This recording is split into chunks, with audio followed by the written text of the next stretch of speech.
नमस्कार दोस्तों, राधे राधे। मैं हूं आपका ज्योतिष सलाहकार अनुराग दीक्षित। दोस्तों, आज हम लोग एक बहुत ही महत्वपूर्ण टॉपिक पर बात करने जा रहे हैं, जिसके लिए हम लोग ये वीडियो बना रहे हैं। वो टॉपिक है हमारा पितृपक्ष से रिलेटेड।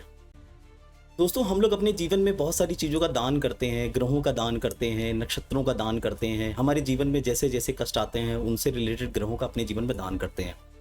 हमने बहुत बार ये सुना है कि बहुत सारे ज्योतिष सलाहकार आपको बताते हैं कि आपकी कुंडली में पितृ दोष है, आपके परिवार में पितृ दोष है। तो ये होता क्या है?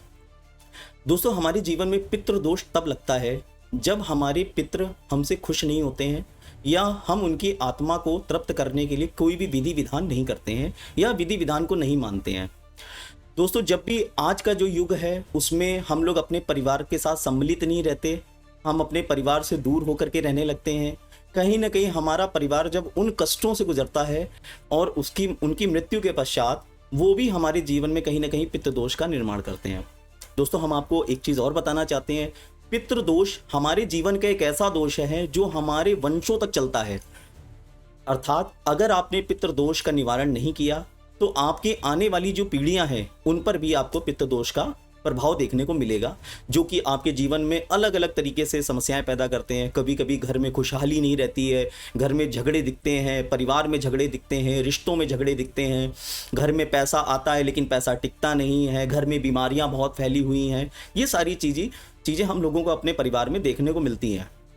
इसका कारण सबसे बड़ा यही है कि आज 100 में से 50% लोगों के जीवन में पितृ दोष का प्रभाव है। सबसे अच्छी गोल्डन अपॉर्चुनिटी आपके जीवन में अब आने जा रही है, जो कि हमारा पितृपक्ष का समय आ रहा है। ये 16 दिन का हमारे जीवन में समय होता है, जो कि भाद्रपद की पूर्णिमा से चलता है और भाद्रपद की अमावस्या को खत्म होता है, जिसे हम लोग अमाल्या अमावस्या भी कहते हैं। पितृपक्ष में हमारे दान का बहुत ही महत्व है। जो हमारे पितृ हैं वो हमारे दान से ही खुश होते हैं, हमारे दान से ही संतुष्ट होते हैं, उनकी आत्मा तृप्त होती है। अब सवाल ये आता है कि हम अपने जीवन में कैसे पता करें कि हमारे जीवन में पितृदोष लगा हुआ है। इसके लिए मैं आपको बताना चाहता हूं कि आपकी कुंडली का पंचम भाव और अष्टम भाव का कनेक्शन अगर राहु से हो रहा है, आपकी कुंडली में सूर्य का कनेक्शन अगर राहु से हो रहा है, युति बना रहा है, दृष्टि संबंध बना रहा है सूर्य राहु के साथ में, तो आपके जीवन में पितृदोष देखने को मिलता है। और आप अपने जीवन में कितनी भी मेहनत करते हैं लेकिन आपको सफलता नहीं मिलती है। मेहनत बहुत करनी पड़ रही है बट रिजल्ट आपको 0 आ रहा है, या रिजल्ट बहुत कम आ रहा है। घर पे शांति नहीं है, कलह मची हुई है, रिश्ते आपस में बिगड़ रहे हैं, पति पत्नी का रिश्ता नहीं चल रहा, माता पिता का रिश्ता नहीं चल रहा है। इसके लिए हमको अपने पितरों के आशीर्वाद लेने की ज़रूरत है। कहीं ना कहीं हमको उनको खुश करने की ज़रूरत है। अब हमारे जीवन में जो 16 दिन का पितृपक्ष रहता है, इसका पौराणिक महत्व क्या है या इसकी पौराणिक कथा क्या है? सबसे पहली इसकी पौराणिक कथा ये है कि महाभारत काल में एक प्रसंग आता है राजा कर्ण का। राजा कर्ण ने अपने जीवन में सभी चीज़ों का दान किया, वस्त्रों का दान किया, सोने चांदी का दान किया, आभूषणों का दान किया, लेकिन उन्होंने अपने जीवन में कभी अन्न का दान नहीं किया। मृत्यु के पश्चात जब वो स्वर्ग में पहुंचते हैं तो जब उनको खाना दिया जाता था तो वो खाना उनका सोना और चांदी में परिवर्तित हो जाता था, जिसकी वजह से वो बहुत परेशान रहे, भूखे रहने लगे, क्योंकि उनको खाने के लिए कुछ नहीं मिलता था। तब देवराज इंद्र ने उनको बताया कि राजा कर्ण, आपने अपने जीवन में सब कुछ दान किया लेकिन कभी भी आपने अन्न का दान नहीं किया। इसकी वजह से आपको जो भोजन मिलता है वो सोने और चांदी में परिवर्तित हो जाता है। राजा कर्ण ने देवराज इनसे इस चीज़ के लिए मांग की कि हमें 16 दिन के लिए दोबारा से पृथ्वी पर जाने दिया जाए, जिससे कि हम अपने पितरों की, अपने पूर्वजों की और जो वंशज उनका आज भी जीवित है उनके लिए हम अन्न का दान करें, जल का तर्पण करें, जिससे उनकी जो आत्मा है वो तृप्त हो, आत्मा उनकी संतुष्ट हो, उनके जो पितरों की आत्मा थी वो संतुष्ट हो। तो 16 दिन के लिए राजा कर्ण पृथ्वी पर आते हैं। तभी से ये हमारा 16 दिन का जो पितृपक्ष का है, ये पितृपक्ष का एक पर्व है जो हमारे जीवन में आता है। हमारे पितृ हमारे साथ रहते हैं, हम उनके लिए तर्पण करते हैं, अन्न का दान करते हैं। जिस तिथि में आपके घर पे किसी का देहांत हुआ उस तिथि को दिन हम लोग पिंड का दान करते हैं, श्राद्ध करते हैं। तो ये हमारे जीवन का सबसे ज़्यादा महत्वपूर्ण अंग है। पितृपक्ष अगर आप मनाते हैं तो इससे आपके पितर भी खुश होते हैं और आपको ब्लेसिंग्स देते हैं, आपको आशीर्वाद देते हैं। आपके घर में अगर कोई कलह चल रही होगी तो वो कलह देखेंगे आप, धीरे धीरे करके रिश्तों में प्रेम आने लगेगा। आपके पास पैसा नहीं बच रहा था, आपके पास पैसा बचना शुरू होगा। आपके घर में किसी भी तरीके की संकट की स्थिति रहती है, आपके घर में सामंजस्य नहीं है, वो सारी चीज़ें आपको धीरे धीरे देखने को मिलेंगी। दोस्तों, अब हम लोग आते हैं इस पर कि हम लोगों के जो श्राद्ध पक्ष पड़ता है इसमें टोटल 16 तिथियां होती हैं, जिसमें प्रतिपदा से अगर हम लोग चालू करते हैं तो 15 तिथियां हम लोगों को मिलती हैं। पूर्णिमा के दिन हम लोग एक तरीके से निमंत्रण देते हैं अपने पितरों को कि वो हमारे साथ में आएँ, हमारे साथ में रहें, हम उनको भोजन कराएंगे, अन्न का दान करेंगे। ये सारी चीज़ों का हमारा एक तरीके का निमंत्रण होता है पूर्णिमा को। और अमावस्या पर हम लोग जिसको बोलते हैं पितृ विसर्जन अमावस्या, जिस दिन हम लोग उनकी विदाई करते हैं। अब हम लोग कौन सी तिथि पे क्या क्या चीज़ों का दान कर सकते हैं, जो कि हमारे शास्त्रों से निकला कि कौन कौन सी तिथियों पर अलग अलग चीज़ों का दान बताया गया है। सो मैं आपकी जानकारी के लिए ये भी बता सकता हूँ। जैसे कि प्रतिपदा की तिथि अगर हम लोग देखते हैं तो इस दिन अन्न और फल का दान का महत्व बताया गया है। अगर हम लोग द्वितीया तिथि देखते हैं तो दूध, दही, घी या दूध से बनी हुई चीज़ों का दान हम लोग कर सकते हैं। अगर हम लोग तृतीया तिथि देखते हैं तो फिर हम लोग वस्त्र का दान करते हैं। चतुर्थी में हम लोग तिल और तेल का दान करते हैं। पंचमी में हम लोग अन्न का दान करते हैं या स्वर्ण तांबा, इसका भी दान हमारे प्रावधानों में दिया गया है। षष्ठी तिथि को हम लोग हरी सब्जियां हैं, मूंग की दाल है, इसका दान करते हैं। सप्तमी तिथि पे हम लोग जौ और गुड़ का दान करते हैं। अष्टमी तिथि पे अगर हम लोग देखते हैं तो अन्न से बनी खिचड़ी का दान कर सकते हैं।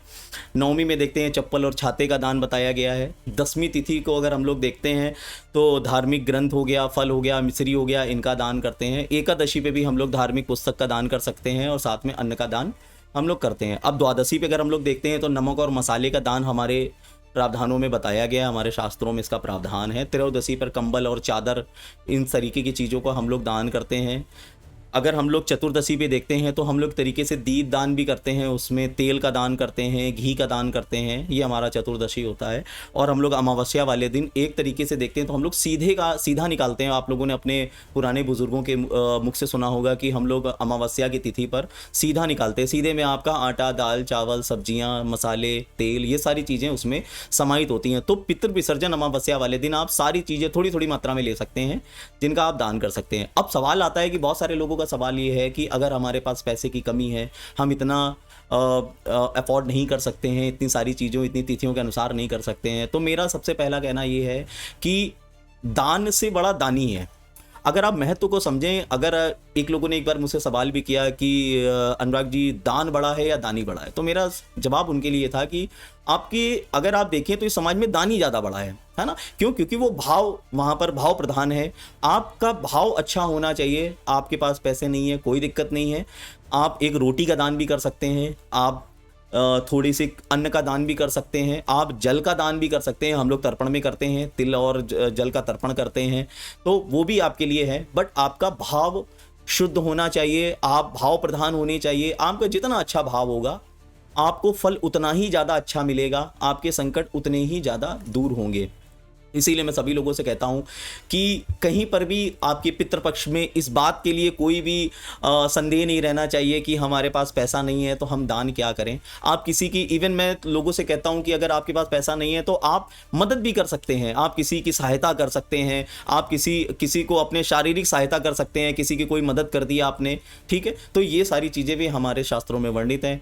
इसीलिए पितृ विसर्जन अमावस्या और पूर्णिमा के दिन, ये दो तिथियां हमारे लिए बहुत महत्वपूर्ण है। पूर्णिमा पर हम लोग जो करते हैं, निमंत्रण देते हैं, अपने पितरों को आमंत्रित करते हैं, और पितृ विसर्जन अमावस्या वाले दिन हम उनकी विदाई करते हैं, उनका आशीर्वाद लेते हैं कि 16 दिन उन्होंने हमारे साथ समय बिताया। और मैं 100% कहता हूँ कि अगर आप विश्वास के साथ करेंगे तो आप देखेंगे कहीं ना कहीं उनकी ब्लेसिंग्स आपको दिखेगी, उनका आशीर्वाद आपको दिखेगा।